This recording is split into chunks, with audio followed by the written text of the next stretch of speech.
The following podcast contains coarse language, sensitive subjects, and will expand your mind. Listener discretion is advised.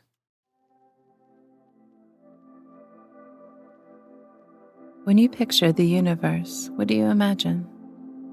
I guess the most common answer would be planets and stars, with the occasional space traveler. But what does this universe really consist of? What happens to all of our energy when we die? Does it float up into space? Do we all become stars? Are we what binds the universe? Why is it that human beings are so quick to dismiss the unexplained, but then admit that we don't really know everything? Do we take the time to realize what's around us, or do we exist in it every day, mindlessly?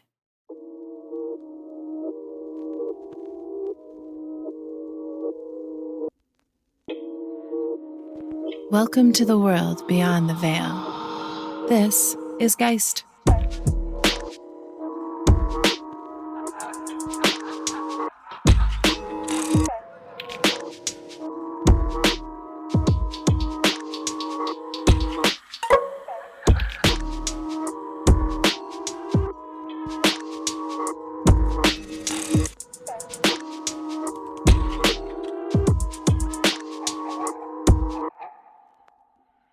There are people out there that can see past the everyday. Their stories are sometimes hard to hear because you have to accept the possibility that what they experience exists. After my interview with Jessie, I can appreciate those that see differently. Or maybe they just see.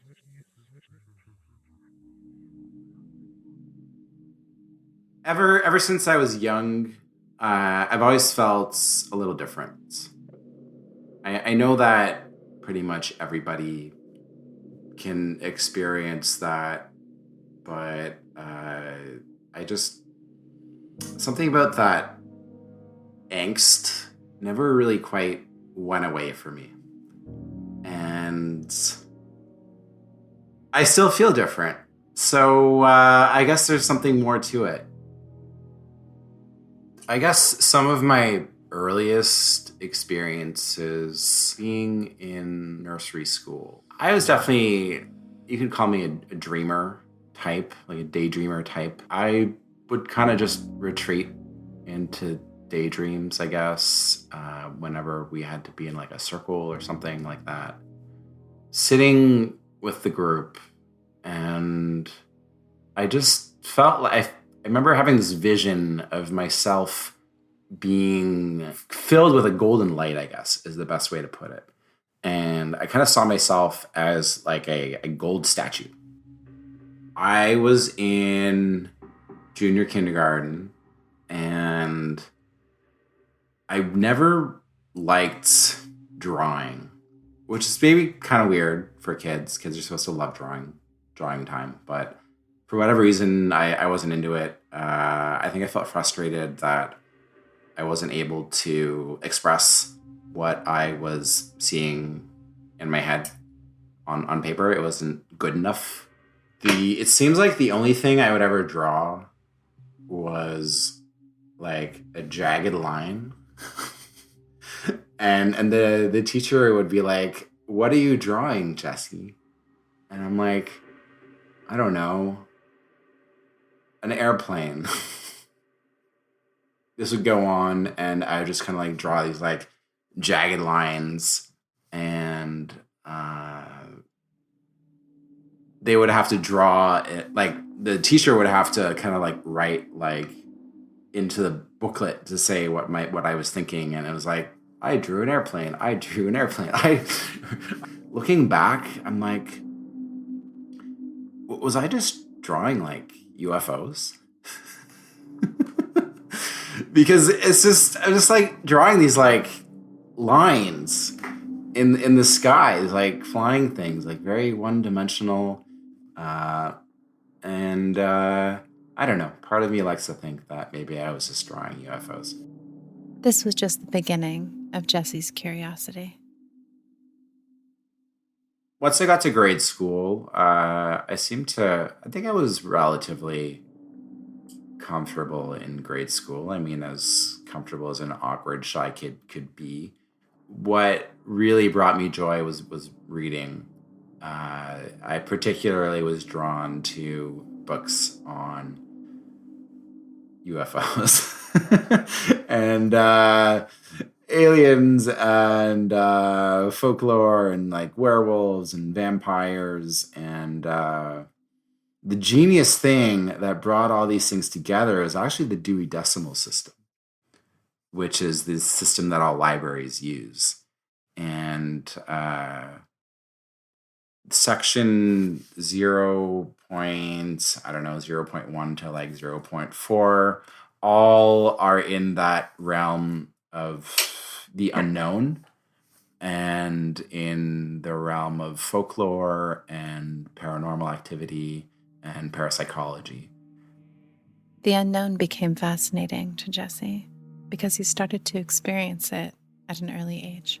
I started to see energy when I'd say it was maybe like 10 or 11.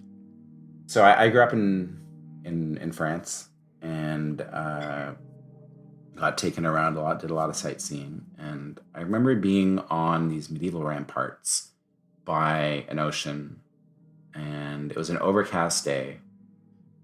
So I would just kind of like stare off, and I remember staring off into this overcast sky, and I started to see like these sort of like energy lines in the sky, like pathways.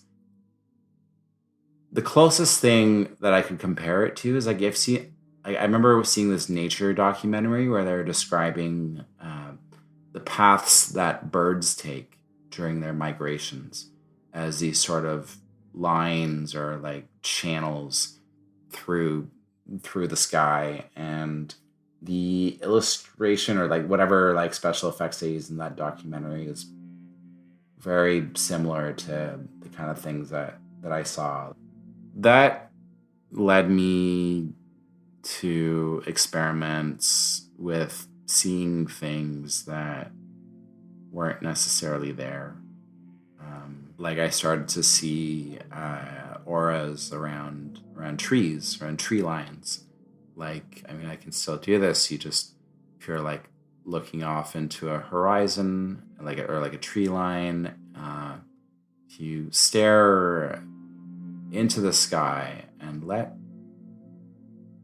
the environment reveal itself to you rather than trying to see what's there, then it would start to happen in his sleep.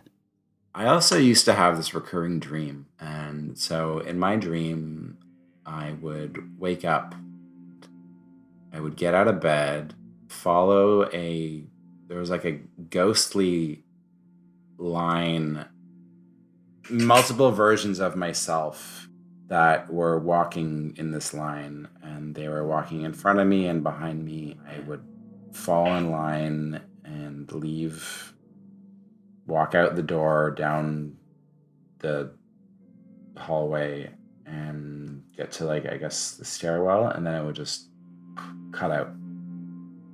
To me, it's some sort of evidence of the multi-dimensional self, that there are infinite versions of us that exist out there. And the dream space, dreams are a key to accessing those versions of ourselves.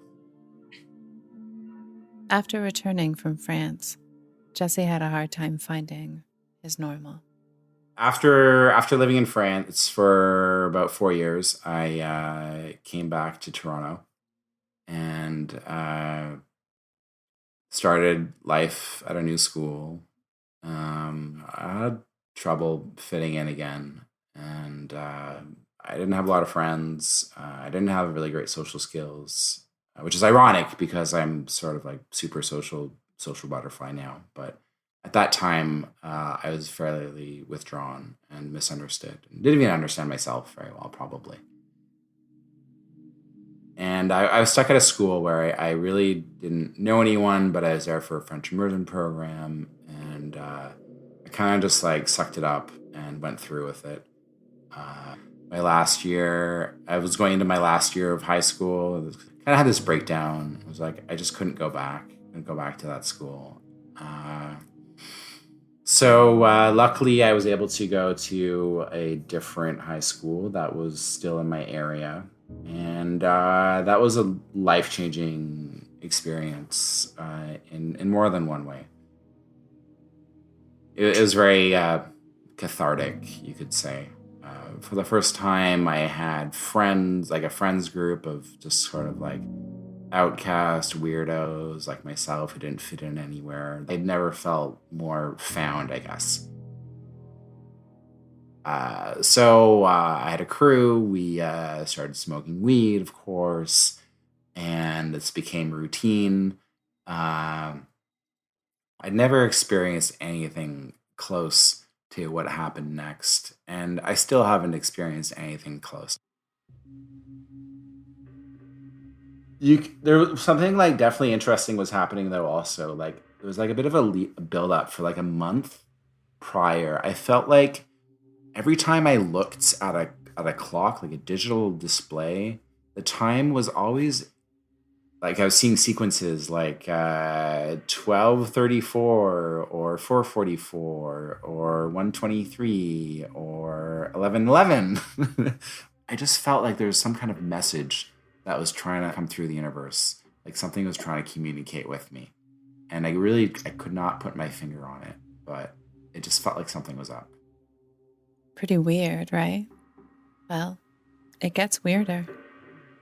So I sat down with a couple friends and become a fairly seasoned smoker at this point. But then things got weird. I just felt like I was gonna pass out, but I tried to fight it.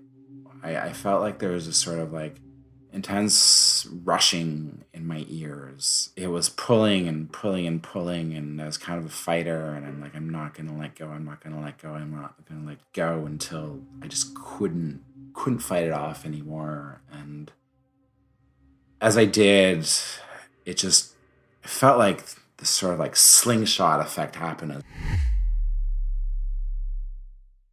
And next thing I knew, I was way up in space.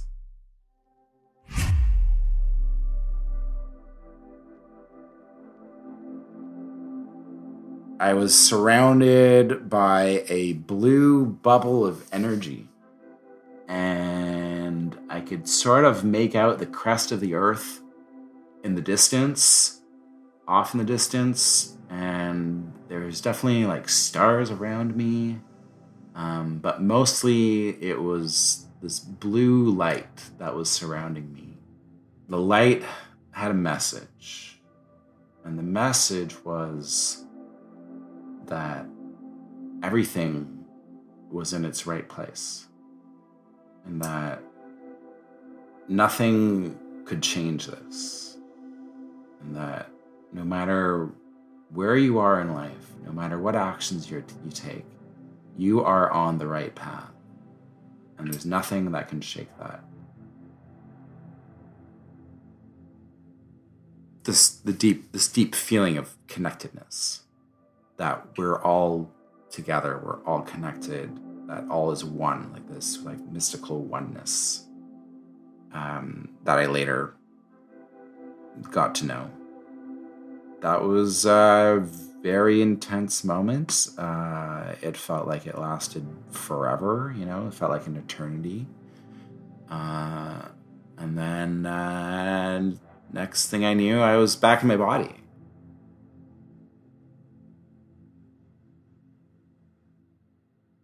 Waking up with my head in my lap and kind of like coming to and asking my friends, I'm like, hey, what happened? You're here, all is good, are you okay? And I'm just like, yeah, I'm fine. I'm just gonna chill. And they're like, okay, cool, yeah, you do that.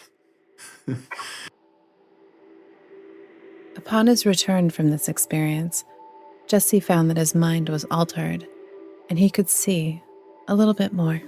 One of the friends gets back to her the story that she was telling, and The weirdest thing was happening. I was listening to the story. I was still kind of connected to that experience that had just happened. And kind of like, it was like this deja vu experience, but like an extended deja vu where I could like, it was taking me, it was taking me into the future, but only by like a few moments. Like I would kind of zone out, like kind of like ride that wave, and then I would kind of tune in to what the story that my friend was telling. He started to predict what his friend would say next. Haven't I heard this story? Haven't you told us this before? And she's like, no. I'm like, okay, well, doesn't this happen?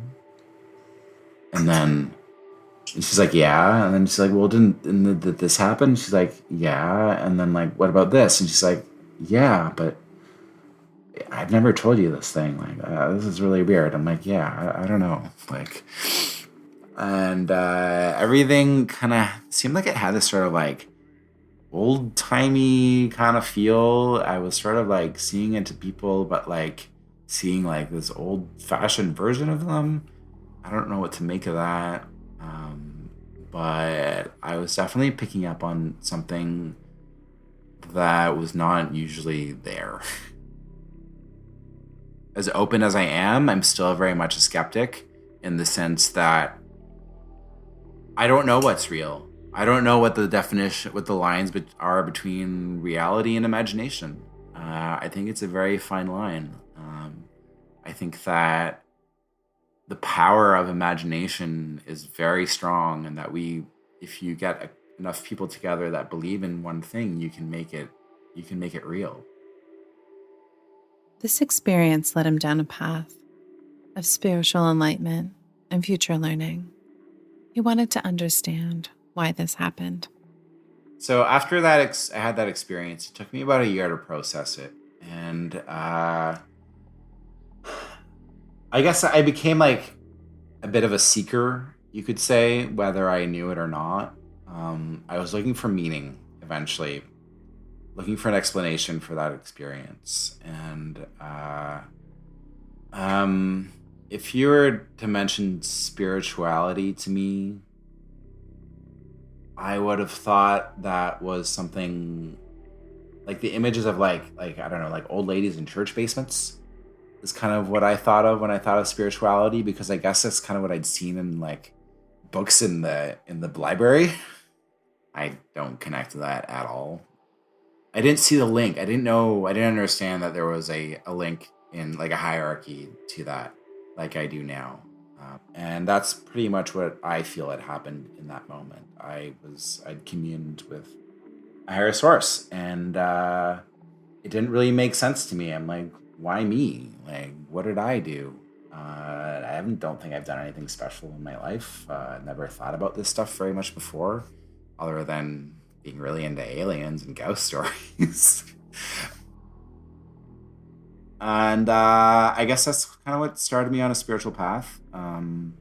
I really liked, I felt very drawn to the Tao, like the Tao Te Ching. That was probably the first like book of like Eastern spirituality or spirituality in general that I had read. I was reading up on Zen Buddhism, and in Zen Buddhism, there's an experience that you can have called a Satori. They call it seeing your self-nature, or an experience of witnessing your connection to the universe. And there's many ways to experience that. You can go out and have a walk in nature, and just things can feel nice, and you feel like, oh yes. You can have, I guess, more profound experiences, like something I experienced. That experience, that spontaneous out-of-body experience that I had that drove me to take those courses in the first place, well, absolutely. Yes, I was definitely looking for answers. But I mean, it's also following my passions. Like, it's just what I was interested in. Like, it opened up so many things that started making more sense to me in my life after that. It's like, oh, yes, it's all interconnected.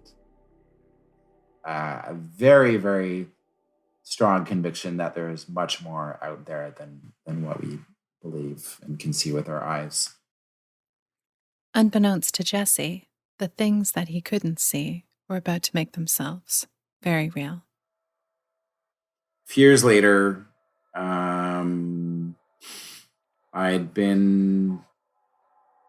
I was in bed, and I had been out with some friends earlier, and so I woke up a couple hours later. When I woke up, I looked up, and I saw that there was this creature that was hovering over my bed. I know this sounds crazy. It looked like a spider. That's the best way to describe it. It had like a main central body, and it had these like dangly, like tentacle like legs, and it had a head. And it wasn't like you could see like its skin and its eyes, but it was made up of like a smoke, like a dense, smoky, vibrating energy. I could still make out in the dark that there was a density to this creature, and it really freaked me out. I didn't know what to make of it. He then thought he may have accidentally conjured something.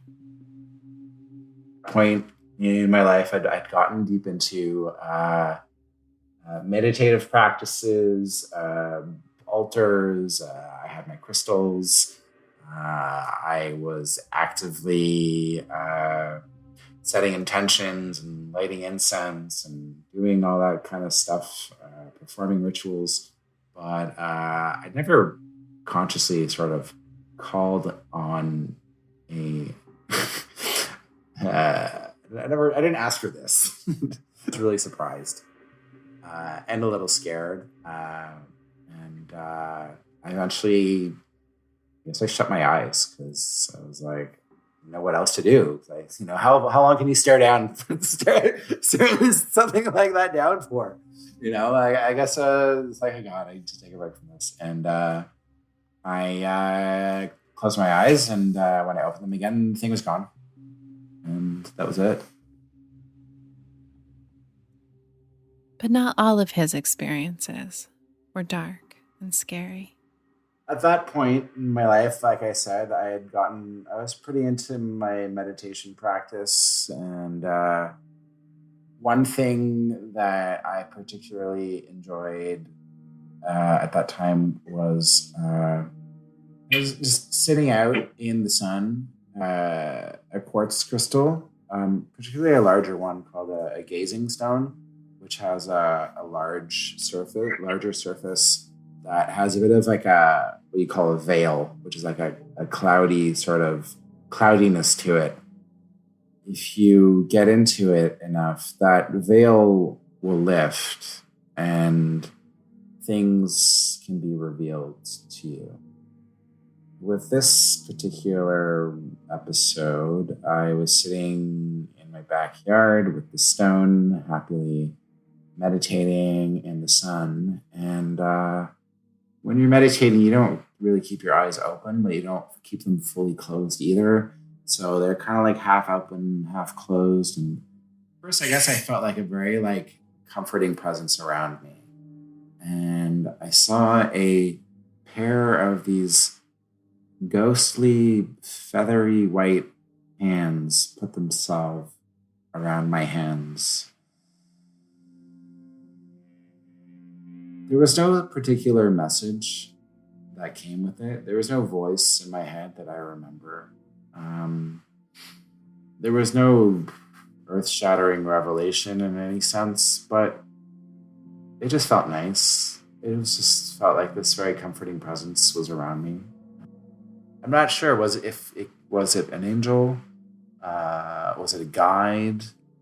Was it a spirit? passing through. I mean, I guess it would probably be a guide. That would make the most sense. I'm not one, unless I've been given like a specific message or it's written down, or I don't know, I can find evidence of this, then my empirical mind will just accept it for what it was and move on.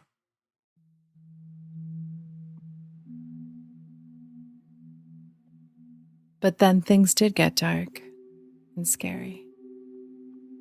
I really haven't had many encounters with ghosts. I've definitely like picked up on vibes and feelings and people's energies. Not very often energies of things that aren't around me. But one did make itself known quite strongly one time. I was actually part of a ghost hunting show. It never quite made it to air. It was like the concept was send a group of people to Fort Erie, which is one of the more haunted historical locations in Ontario. Our mission was to just run around for the night, leave the cameras on, and record whatever you can. My evening was pretty uneventful for most of the evening. Nothing, I don't remember picking anything up too interesting until the very end of the night. I was with a group of people, and we were in the second floor of what was the barracks building. Everybody's cameras had died.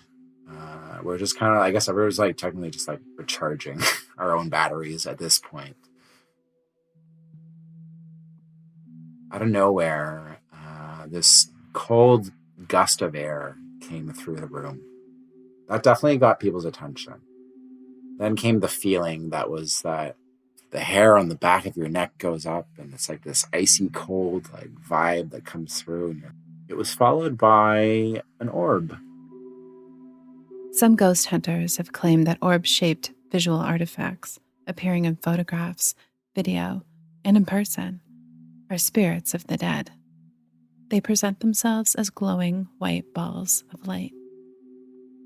Glowing orb, kind of the same sort of like smoky energy that we had described earlier with the spider being. And it came with a voice. Manifested itself as my voice in my head. But it had a very clear message that was definitely not from my head. It was saying, go away, go away, go away. You're not wanted here. Go away. That freaked me out. I mean, I think everybody was just like literally scared. We're just frozen. Everyone's just like frozen solid. It made its way through the hallway or through this building. Maybe like after a minute, it disappeared. The energy dropped in the room quite quickly. People snapped out of their paralysis. I'm not sure if can't remember if people really acknowledged what had happened. It seemed like people weren't really sure what had happened. And one thing that was definitely observable was a cold patch of air that was left in the room, specifically in the area where the orb had disappeared. And like, you could really feel the perimeter of this patch of air, which was super cool because that's what you call ectoplasm, which is like sort of like the psychic residue left by spirits, not just a term made up by Ghostbusters.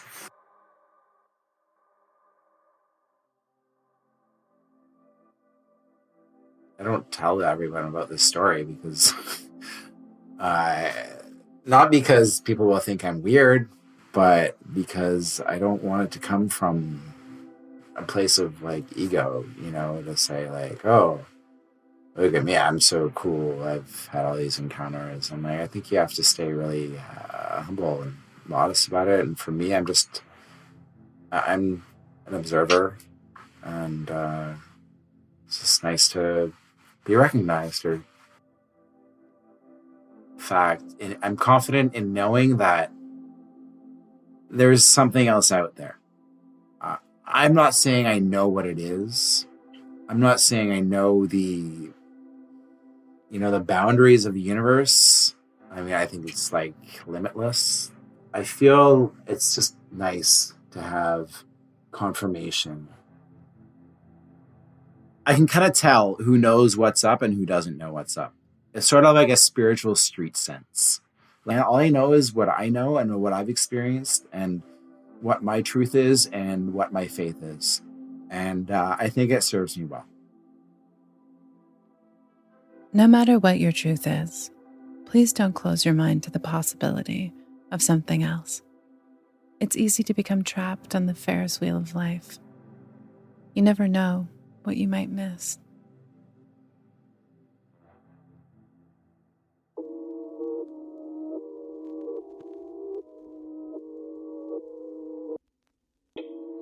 If you have a story you've been hiding, submit it to us at geist.podcast.com.